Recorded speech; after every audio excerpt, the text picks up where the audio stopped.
Bien. Bien, hermanos, entonces continuamos en esta noche con nuestra instrucción catequética, que es tan importante en la iglesia, y seguimos avanzando entonces en las preguntas que tenemos en el Catecismo Menor, y hoy vamos a ver, hermanos, la pregunta 35 y, si el Señor lo permite, la pregunta 36, pero nos vamos a detener un poquito en la pregunta 35, ¿sí?, que nos va a hablar, hermanos, acerca de la santificación, ¿sí? La pregunta número 35, que nos va a hablar de la santificación.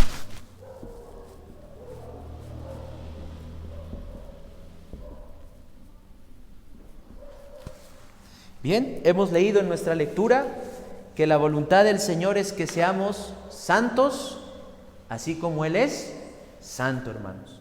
Pero debemos estudiar esta preciosa doctrina de la santificación y poder tener una mejor comprensión de lo que eso significa en los términos bíblicos. Para eso, amados hermanos, vamos a leer la pregunta 35 y la respuesta también, y vamos a ver qué es lo que declaran nuestros estándares confesionales, en este caso el Catecismo Menor, acerca de la santificación. La pregunta 35 dice: ¿qué es la santificación? Le vamos a pedir a nuestra hermana Verónica que pueda, si tiene el catecismo, leer la respuesta. ¿Qué es la santificación?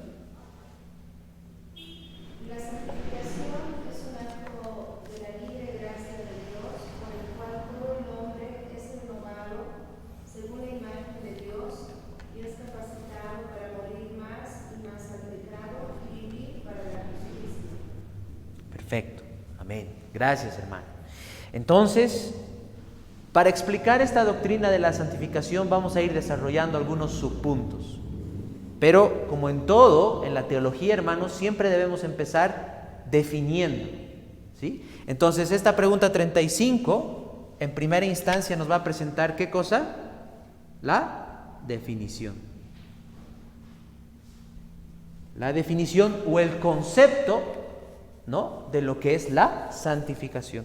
Dice: la santificación es en primera instancia un acto de la libre gracia de Dios, de la libre gracia de Dios. Recuerden que estamos viendo los beneficios que derivan ¿de qué? Del llamamiento eficaz. ¿Cuáles eran esos tres beneficios que derivan del llamamiento eficaz? La justificación, la adopción, algo que nos enseñaba nuestro amado hermano la anterior semana, y la santificación, ¿sí? Esos tres beneficios que derivan del llamamiento eficaz o del nuevo nacimiento, ¿sí?, cada uno son un acto de la libre gracia de Dios. Quiere decir que el Señor opera soberanamente en el corazón de sus escogidos y de aquellos que han sido llamados eficazmente. Pero esta definición, amados hermanos, tiene dos componentes, ¿sí? Ahora vamos a ver, entonces, en primera instancia, los dos componentes de la santificación, para poder entender la definición. El primer componente, ¿sí?, es la purificación de nuestros pecados.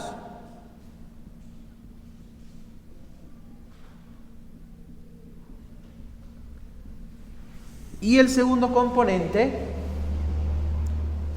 la santificación del alma. La santificación del alma. ¿Sí? En primera instancia, ustedes deben saber que la palabra santificar, hermanos, en la Escritura significa apartar. ¿Ya? Entonces, cuando el Señor nos santifica, nos aparta para dos cosas: para la purificación de nuestros pecados y la santificación del alma. Cuando hablamos de la purificación del pecado, estamos diciendo que el Señor va a atacar la raíz del pecado en el corazón, y la influencia del pecado en el corazón de esa persona que está siendo santificada va a mermar. El pecado no desaparece completamente en un creyente en esta vida, ¿sí? Entonces, ser santificado no significa ser perfecto, porque la perfección va a venir ¿cuándo? En la glorificación. Lo que el Señor hace cuando santifica a una persona es la aparta para que pueda, por medio de la gracia que ha sido infundida en su corazón, mermar al pecado, ¿sí? Eso significa la purificación del pecado. En otras palabras, este es un sinónimo de la mortificación. Como paréntesis, si algún día quieren estudiar este tema de la mortificación, les recomiendo el libro de John Owen, La mortificación del pecado. Es un excelente libro, hermanos. Es una exposición muy hermosa, bíblica, de lo que es la mortificación del pecado. Pero este primer punto o primer componente de la santificación tiene que ver con el morir al pecado. Como dice nuestra respuesta, dice: la santificación es un acto de la libre gracia de Dios por el cual el hombre entero es renovado según la imagen divina y capacitado para morir más y más al pecado, ¿sí? El Señor entonces, por medio de la nueva naturaleza, hace que el pecado vaya mermando en nuestros corazones. Pero luego viene la santificación del alma, que tiene que ver con el andar en la justicia, o en otras palabras, en practicar la verdad y obedecer los mandamientos de Dios. Entonces, no es que solamente va a mermar la influencia del pecado en nuestros corazones, sino que el Señor nos va a capacitar para que andemos en la justicia, ¿sí? Para que andemos en la justicia, ¿sí? O en la verdad de Dios, ¿sí? Y eso tiene que ver con la piedad, ¿cierto? Porque la piedad, hermanos, es la práctica de la verdad. El comenzar a andar por la gracia del Señor en obediencia a la palabra del Señor, ¿sí? Entonces, la definición de santificación es apartar, ¿sí? O ser apartado por Dios para un uso santo. Y esta definición tiene dos componentes: la mortificación del pecado y la habilitación del Señor para que podamos andar en la justicia o la verdad divina. En segundo lugar, hermanos, cuando hablamos de la santificación debemos considerar también la naturaleza de la santificación, ¿sí? La naturaleza,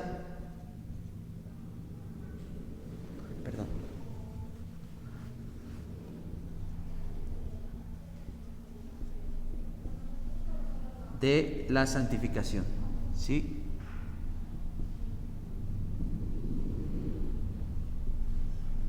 La naturaleza de la santificación. Y aquí, hermanos, cuando hablamos a la naturaleza, estamos hablando de que es una obra de la libre gracia de Dios. Y como es una obra de Dios, tiene una naturaleza muy hermosa.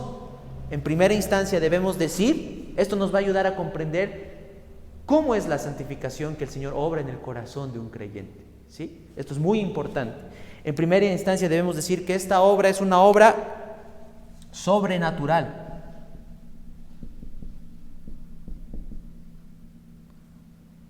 ¿Por qué? Porque solamente el Señor la puede obrar, ¿sí? No es la persona la que se santifica, sino es el Señor quien obra contra nuestra naturaleza. ¿Por qué? Porque nuestra naturaleza está corrompida, es pecaminosa. Desde que nacemos en pecado. Entonces el Señor, hermanos, obra contra nuestra naturaleza y nos infunde y nos va impartiendo, hermanos, poco a poco también la justicia de Cristo, ¿sí? Es una obra sobrenatural. Por ejemplo, Levítico 21:8 dice: porque santo soy yo, Jehová, que os santifico. ¿Quién es entonces el que nos santifica? El Señor, por medio de una obra sobrenatural. Segundo, la santificación es una obra extensiva, ¿sí? Extensiva.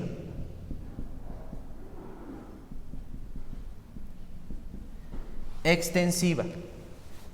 ¿Qué quiere decir? Que abarca toda el alma, Cuando el Señor comienza a santificar el alma de una persona, no solamente va a santificar su mente, sino también va a santificar su forma de hablar, su manera de actuar, su manera de vivir, su manera de trabajar. La santificación se va extendiendo en toda la persona, ¿sí? En todo el creyente. Si ustedes, por ejemplo, me acompañan a 1 Tesalonicenses 5:23, vamos a ver esta característica de la santidad que Dios imparte en el corazón de sus hijos. 1 Tesalonicenses 5:23. Vamos a pedirle a nuestra hermana Nair que pueda leer la palabra del Señor. 1 Tesalonicenses 5:23.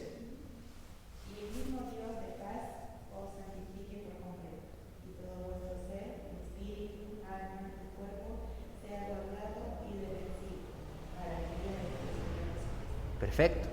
Entonces, ¿qué dice? Que la obra de santificación va a abarcar la parte material y la parte inmaterial del hombre, ¿no?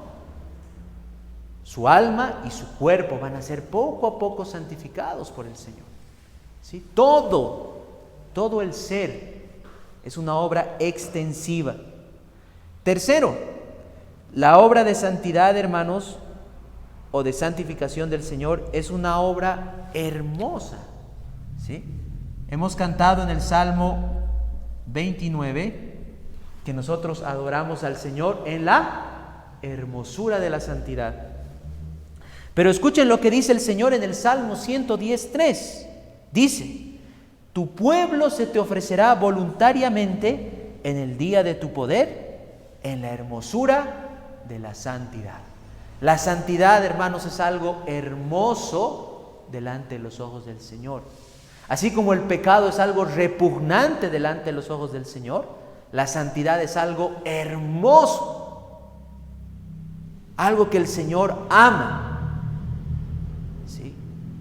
Y que le agrada en gran manera. Tercero, o diré cuarto, otra característica de la santidad que el Señor imparte en nuestros corazones o en el corazón de sus hijos es que la santidad, hermanos, es progresiva, ¿sí? Es progresiva. Y esto es muy, muy importante, porque aquí muchas veces los cristianos tienen confusión, ¿sí? La obra de santificación es una obra progresiva del Señor en el alma del creyente. Así como la justificación es un acto instantáneo en el cual Dios declara por los méritos de Cristo justa a una persona, en un momento particular cuando esa persona cree, la santificación es una obra que dura toda la vida. Desde que el creyente nace de nuevo hasta que muere, el Señor lo va santificando. Es una obra progresiva que se va desarrollando de manera gradual y va creciendo de manera gradual. Si ustedes me acompañan, por ejemplo, al Antiguo Testamento, al libro de Proverbios, Proverbios capítulo 4, versículo 18. Vamos a leer este hermoso pasaje en la palabra del Señor. Proverbios 4, 18 dice la palabra del Señor de la siguiente manera. Escuchen. Mas la senda de los justos es como la luz de la aurora, que va en aumento hasta que el día es perfecto. ¿Sí?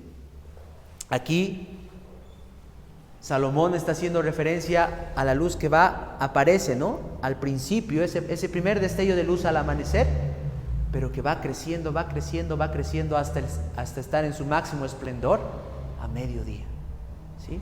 Así, hermanos, es la obra de santificación. Empieza con una pequeña chispita de gracia, pero el Señor, aquellos que ha llamado eficazmente y los va santificando, van progresando. Por eso nuestros hermanos en la antigüedad decían que un verdadero cristiano, aunque tenga, como decía Brakel, ¿no?, sus inviernos, va a crecer en la santidad. Si no hay crecimiento, es porque no hay gracia. Porque la gracia del Señor, una de las características de esto, hermanos, es que tiene que crecer. Va a haber, aunque un pequeño progreso va a haber, porque el Señor va a santificar a sus hijos. porque Él lo ha prometido. Entonces, hermanos, ya hemos visto, ¿no?, la definición y la naturaleza de la santificación, o podríamos decir algunas características de la santificación que el Señor obra en el corazón de sus hijos. Ahora, hermanos, en tercer lugar, veamos, ¿sí?, cómo nosotros podemos saber si estamos participando de este beneficio de la santificación. ¿Has sido tú justificado? ¿Has sido tú adoptado? Pero de manera práctica y objetiva, ¿cómo puedes saber un creyente o cuáles son las señales o marcas de una persona que está siendo realmente santificada? Entonces veamos señales o marcas de una persona que está siendo santificada.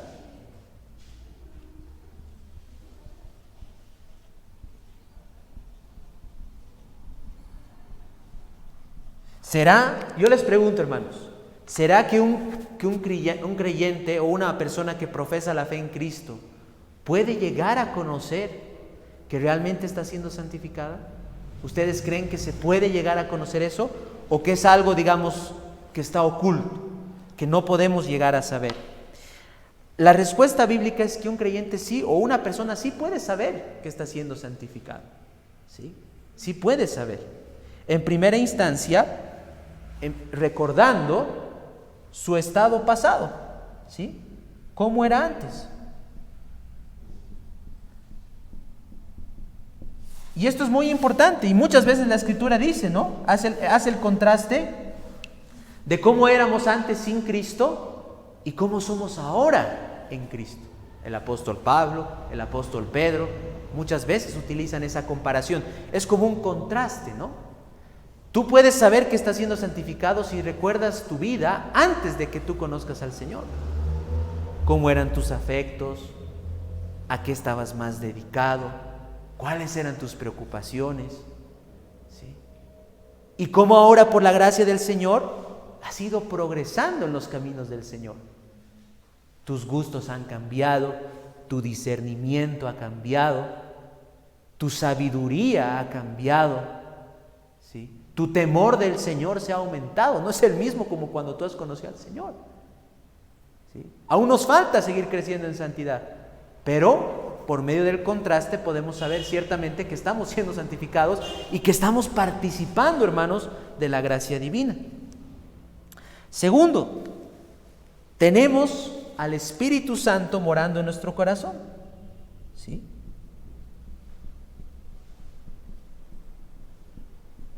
Como dice el apóstol, que es las arras, la garantía de nuestra salvación.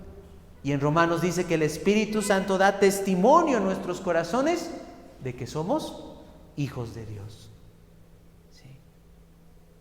Y recuerden que el Espíritu Santo es el Espíritu de santidad, hermanos, quien nos santifica y nos guía en los caminos del Señor. Es una de sus tareas. Tercero, tú puedes saber de manera objetiva que estás siendo santificado si tú aborreces el pecado. ¿Sí? ¿En cuál es tu relación con el pecado?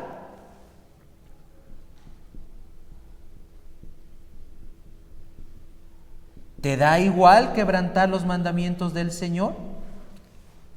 ¿O cuando tú quebrantas los mandamientos del Señor, sientes dolor en tu corazón? ¿Sí? Esa es una gran diferencia entre una persona que está siendo santificada y una persona que no está siendo santificada. Una persona que no está siendo santificada le da igual quebrantar cualquiera de los mandamientos de Dios, no le importa.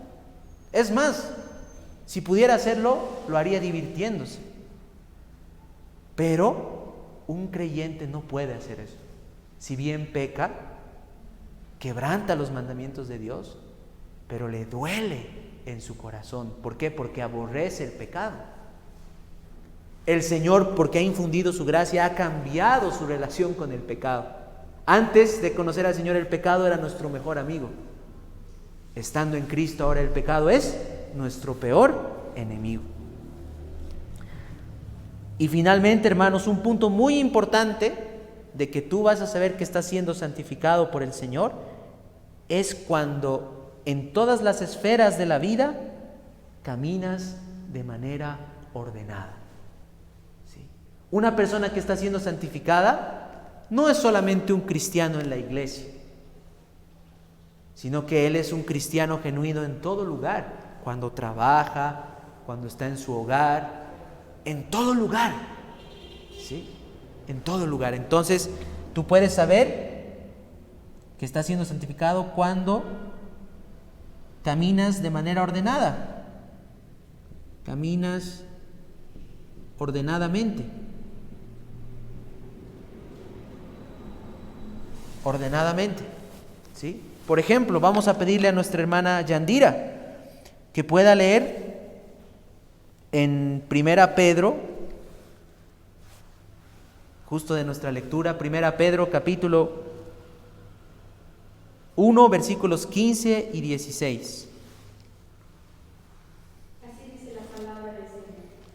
Sino, como aquel que os llamó es santo, sed también vosotros santos en toda vuestra manera de vivir, porque escrito está, sed santos, porque yo soy santo. Perfecto. Dice el versículo 15, ¿no? Como aquel que os llamó es santo, sed también vosotros santos en toda vuestra manera de vivir. Una persona que está siendo santificada es una persona ordenada, hermanos, ¿sí? Que va a observar diligentemente sus responsabilidades, sus deberes en todas las esferas de la vida. Eso quiere decir, como ciudadano de un país, como miembro de una familia, ¿sí? Como miembro de una iglesia. Se va a conducir piadosamente en todas las áreas. La pregunta es, ¿estás siendo santificado? Y finalmente, hermanos, vamos a ver en cuarto lugar, voy a borrar porque ya no nos va a entrar, sino vamos a ver en cuarto lugar cómo podemos seguir creciendo en la santidad, ¿sí? ¿Cómo podemos seguir creciendo en la santidad?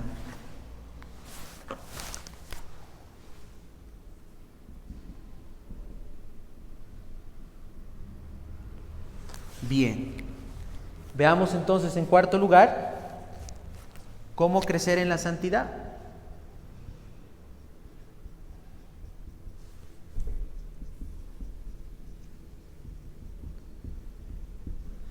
Entonces, miren, hemos visto definición, las características de la santidad que el Señor obra en nuestros corazones. Hemos visto, hermanos, ¿no? Que es una obra progresiva. Y ahora vamos a ver, hermanos, una vez que nos hemos examinado si realmente estamos siendo santificados, ¿sí? Porque esa era la pregunta, ¿no? ¿Están siendo santificados? Ahora todos nosotros somos llamados por nuestro Señor a crecer en la santidad. En Hebreos dice que debemos seguir la santidad, y ese término en el original, seguir, significa poner la mira y no perder de vista eso, ¿sí? No perder de vista eso. Nuestro llamado, como hemos leído, es ser santos como Dios es santo. Debemos seguir la santidad, y para seguir la santidad entonces debemos crecer en santidad. Y la pregunta aquí entonces es, ¿cómo podemos nosotros como creyentes crecer en la santidad? ¿Cómo puedes tú avanzar en la santidad? ¿Te has preguntado eso? No es algo místico, porque esa es la voluntad del Señor. En primera instancia, hermanos, el primer requisito para crecer en la santidad es tener fe en Jesucristo. Nadie va a crecer en la santidad si primero, antes, no ha creído en Jesucristo, ¿sí? Eso es fundamental. Entonces, primero, tener fe en Cristo. Ese es el primer requisito para crecer en la santidad. En otras palabras, haber sido justificado y adoptado en la familia de Dios. Si eso no sucede, lo único que va a hacer esa persona es caer en una falsificación de la santidad. O va a ser una persona moralista o un hipócrita. Una de dos, que son falsificaciones de la santidad, que no las hemos mencionado, pero una persona que tiene una fe auténtica en el Señor Jesucristo va a crecer en santidad. Entonces, lo primero, ¿quieres crecer en santidad? Cree en Jesucristo. Cree en Jesucristo. Eso es lo más importante. Segundo, otra cosa fundamental para crecer en la santidad, hermanos, es perseverar, escuchen, perseverar en la lectura de la Escritura.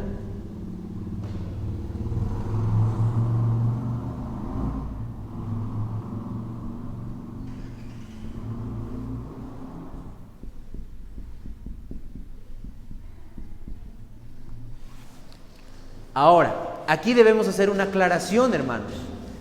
Cuando hablamos de leer la Escritura, debemos ya reformar nuestra mente, hermanos, y debemos quitar esa mala práctica que nosotros tenemos, que es agarrar la Escritura y leerla de manera apresurada y desordenada, ¿sí? Eso no es leer la Escritura en los términos bíblicos. La Escritura, hermanos, no es cualquier libro. No es cualquier libro, ¿sí? Entonces es un libro que tiene que leerse bajo algunos principios. Entonces leer la Escritura no es simplemente que tú agarres, te levantes, leas un pasaje rápido en 5 minutos y continúes tu día. Si eso estás haciendo, no vas a crecer en santidad porque no estás leyendo correctamente la Escritura. Es como el alumno que va al colegio simplemente porque va a clases, pero no aprende nada, ¿sí? Eso es. Entonces, leer la Escritura, hermanos, tiene dos componentes.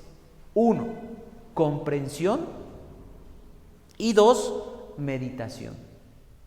¿Sí? Comprensión y meditación.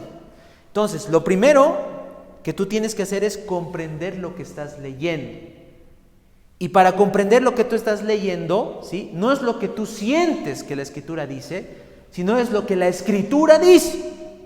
Y para eso tienes que comprender, como hemos aprendido, el contexto histórico y gramatical de ese pasaje que tú estás leyendo. ¿A quién se está dirigiendo el autor? ¿Por qué estaba diciendo esas palabras? ¿De qué está hablando ahí?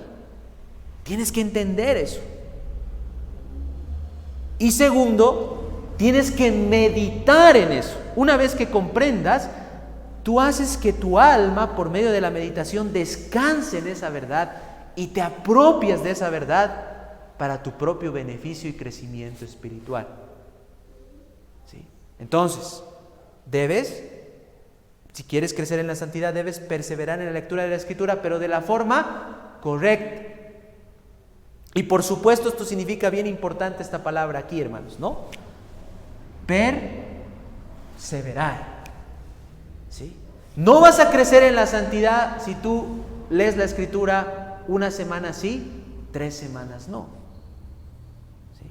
O sea, no pienses que vas a crecer en la santidad.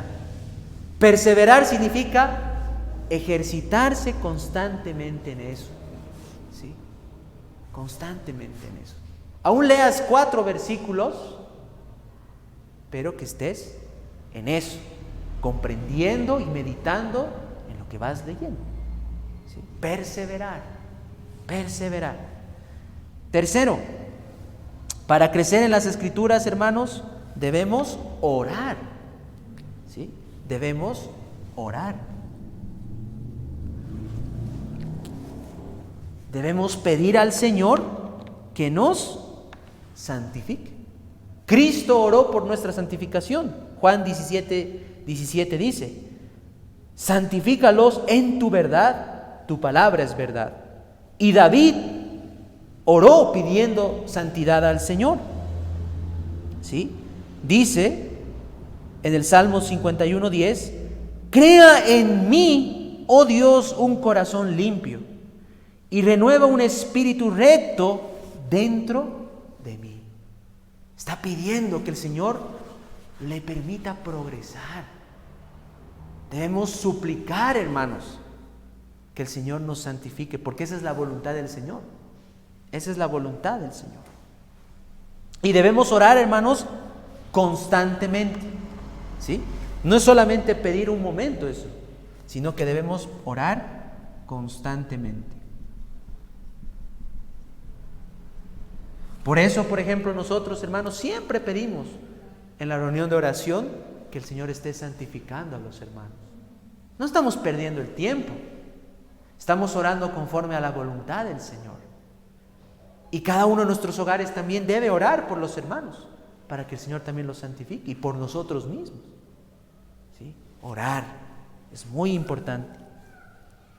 Y finalmente, hermanos, para crecer en la santidad debemos tener comunión con otros santos. ¿Sí? Debemos tener comunión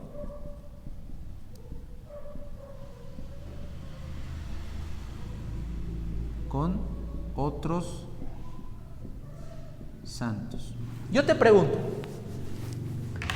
si todas tus amistades y el mayor tiempo de tu vida lo pasas en cosas vanas y con personas, digamos, profanas, ¿cómo pretendes crecer en la santidad?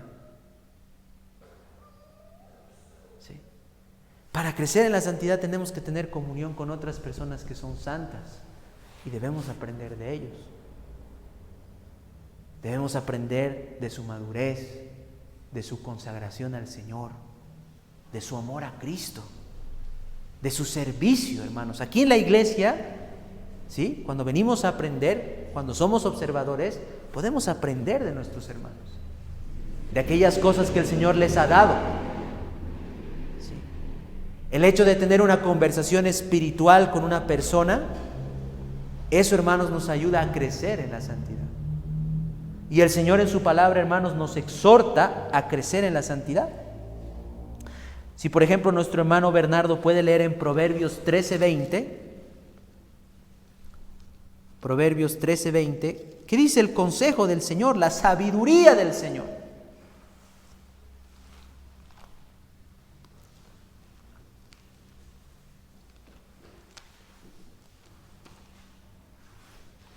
Proverbios 13:20.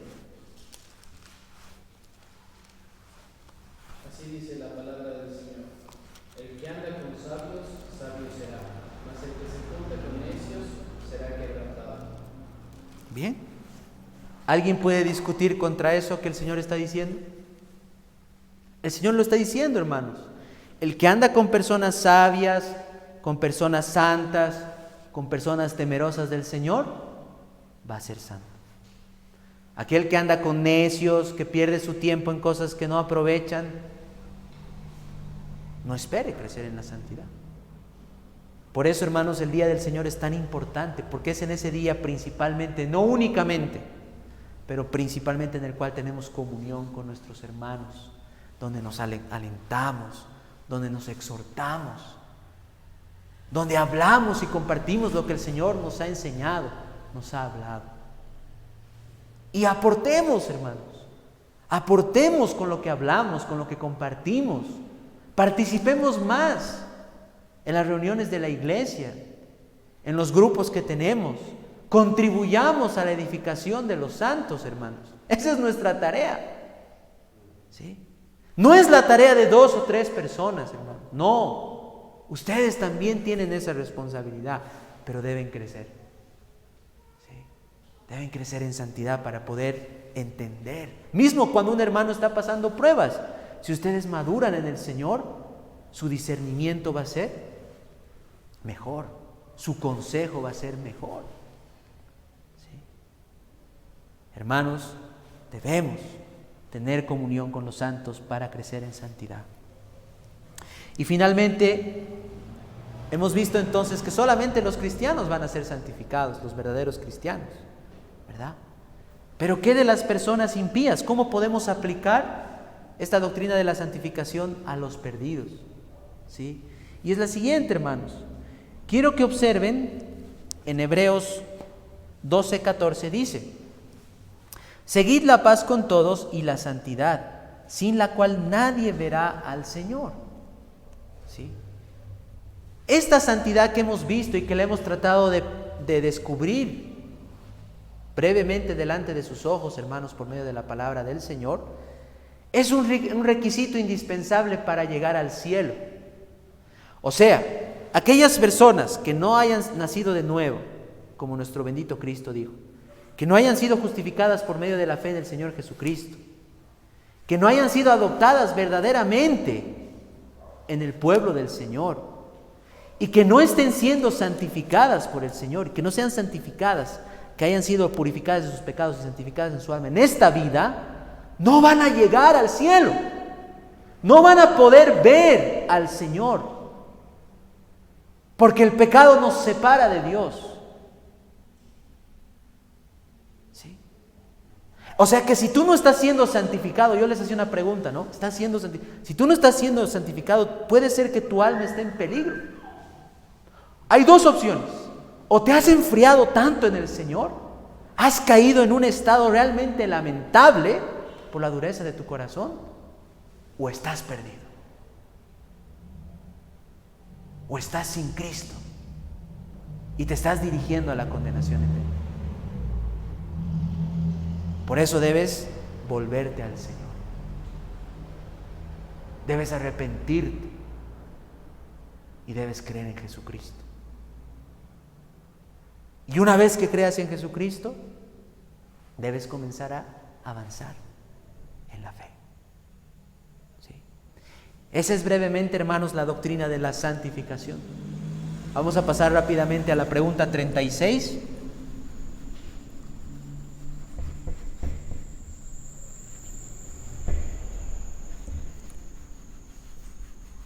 A la pregunta 36. Y la pregunta 36, hermanos, nos va a hablar de ¿qué? De los beneficios que los creyentes tienen en esta vida, que derivan de la justificación, de la adopción y la santificación. ¿Sí? Entonces, los beneficios que derivan de la justificación, adopción y santificación. Aquí debemos decir entonces que esto es solo para cristianos verdaderos, ¿no ve?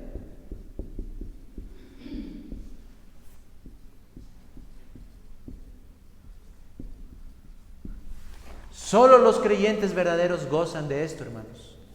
Solo. Y no es cualquier cosa. Leamos la pregunta 36. Dice la pregunta 36: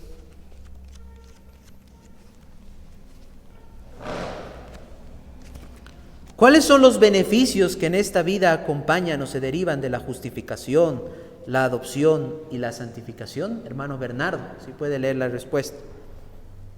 Los beneficios que en esta vida acompañan o se derivan de la justificación, la adopción y la santificación son la seguridad del amor de Dios, la paz de conciencia, el gozo en el Espíritu Santo, el crecimiento en la gracia y la perseverancia en ella hasta el fin. Bien. Vamos a resumirlo en tres, ¿sí?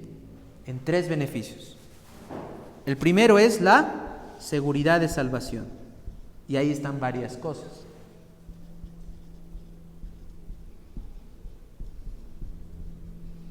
Segundo es el crecimiento en la gracia.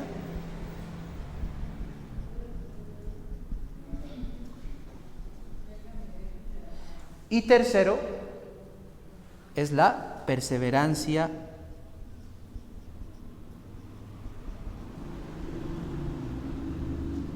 final de los santos, vamos a poner.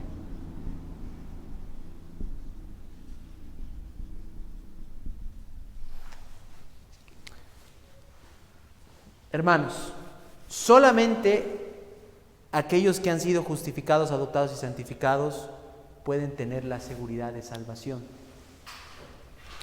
La seguridad de salvación, hermanos, es algo muy importante. Muchas personas que están dentro de la iglesia del Señor, por ejemplo nuestros hermanos arminianos, ellos dicen que la salvación se pierde. ¿Sí? Pero la salvación, hermanos, no se pierde porque los dones de Dios son irrevocables. ¿Sí? Un creyente en esta vida puede tener la seguridad de salvación, pero es una misericordia que el Señor le concede. Si tú estás seguro de tu salvación, de que has experimentado la conversión y de que estás en Cristo, debes agradecer mucho al Señor. Porque el Señor te ha concedido como consecuencia de estas 3 gracias antes mencionadas, esa seguridad de salvación. Y como no me gusta, hermanos, inventarme muchas cosas, voy a leerles una pequeña parte de nuestra confesión acerca de la seguridad de la salvación. ¿Sí? ¿Qué es lo que dicen nuestros estándares confesionales acerca de esta doctrina de la seguridad de salvación? En el capítulo 18 de la seguridad de salvación dice lo siguiente, hermanos. Vamos a leer unos párrafos aquí.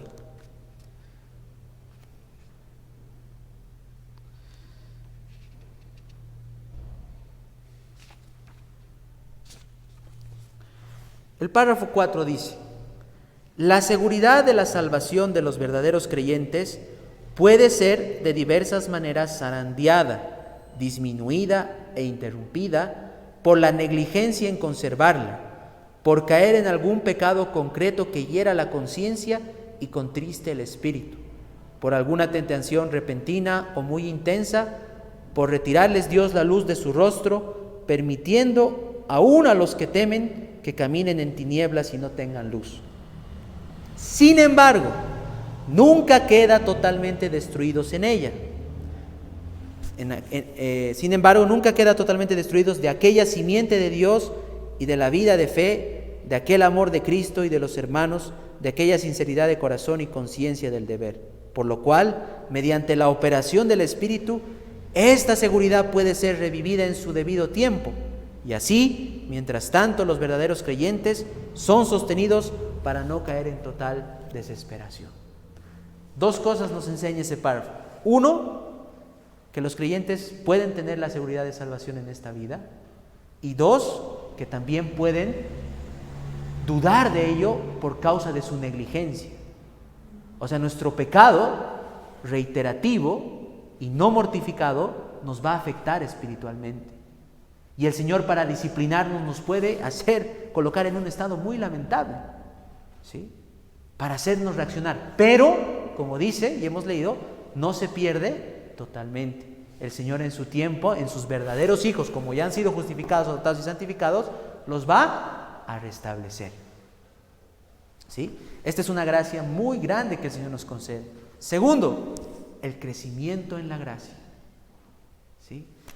Aquellos que han sido justificados, adoptados y santificados, crecen en la gracia.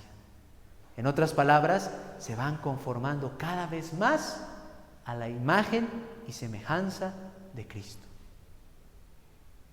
¿Sí? Y la Escritura, hermanos, nos exhorta a crecer constantemente en la gracia. Por ejemplo, ahí en la respuesta dice, nosotros podemos leer, hermanos, hay un versículo que está, si no me equivoco, lo he anotado mal, pero creced en la gracia, está en 2 Pedro. Sí, 2 Pedro.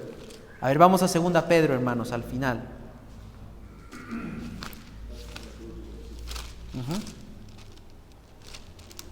Sí, 2 Pedro capítulo 3, versículo 18.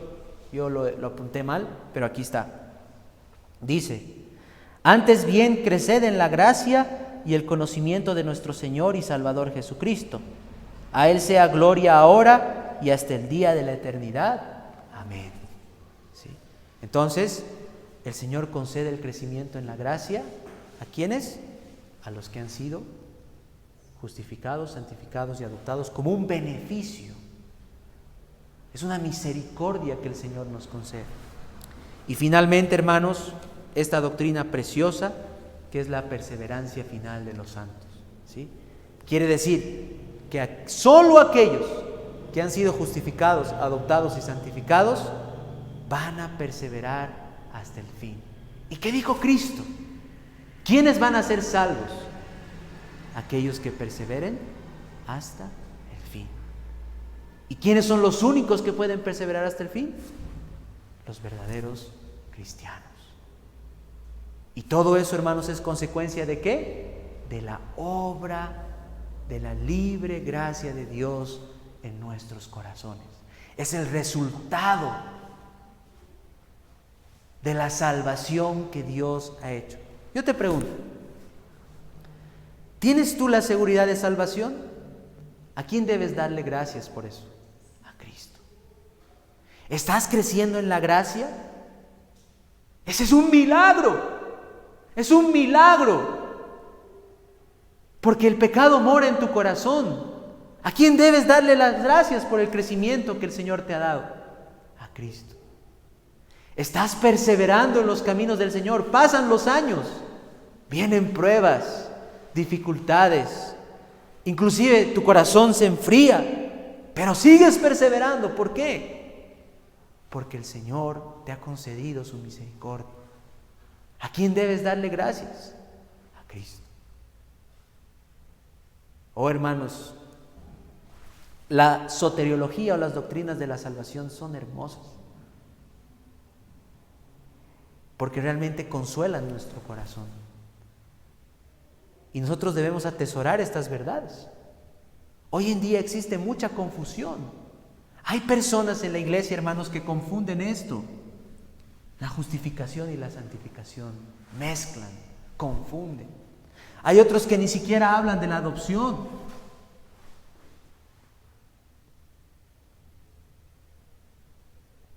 Y como tienen un mal entendimiento de esto, de todo lo que hemos visto hasta aquí, todo esto se ve afectado, hermanos.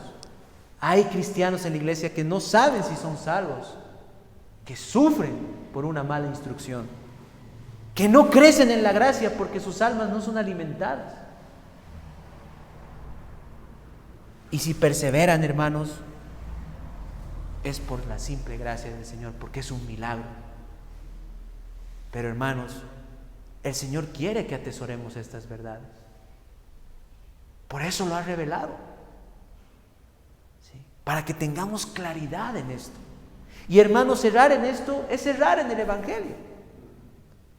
Es errar en el Evangelio, no es cualquier cosa. Es la obra de Dios en nuestras almas y es la obra que Cristo ha consumado. Por lo tanto, sigamos avanzando en eso. Sigamos creciendo en eso. Vamos a continuar, el Señor mediante, hermanos, la siguiente semana con los beneficios del creyente en la hora de la muerte y en la hora de la resurrección. Porque esto no termina aquí, hermanos. ¿Sí? Esto no termina aquí. Hasta aquí hemos visto lo que corresponde a la tierra, en esta vida. Pero ¿qué del creyente cuando muere? ¿Qué del creyente cuando resucite? ¿Sí? Vamos a orar, hermanos, en esta noche, pues que el Señor bendiga su palabra. Oh misericordioso Señor, te alabamos en esta noche, te damos gracias por tu palabra, Señor. Gracias porque realmente podemos profundizar en estos temas que son tan importantes para nosotros, Señor. Bendice, Padre, estas instrucciones que sean para la edificación de tu iglesia, Señor. Renueva, Señor, nuestros entendimientos y que podamos amar cada vez más tu palabra, Señor. Te damos gracias y te alabamos por la obra que tú has hecho en Cristo, Señor, que has consumado esa obra hace más de 2000 años, pero también que has obrado en nuestros corazones. Tú, Señor, nos has elegido, tú, Señor, nos has llamado eficazmente, nos has justificado, nos has adoptado. Y ahora, Señor, nos vas santificando en esta vida, Señor. Nos vas conformando a la imagen de Cristo, nuestro Salvador. Oh Padre, bendice tu palabra y guarda estas verdades, Señor, en los corazones de mis hermanos. Oramos por aquellos que están aplicando a la membresía de la iglesia, que tú, Señor, les des perseverancia y los puedas establecer, Señor, en esta congregación para la edificación de tu pueblo, Señor. En Cristo Jesús, Padre, oramos y te pedimos todas estas cosas. Amén. Amén.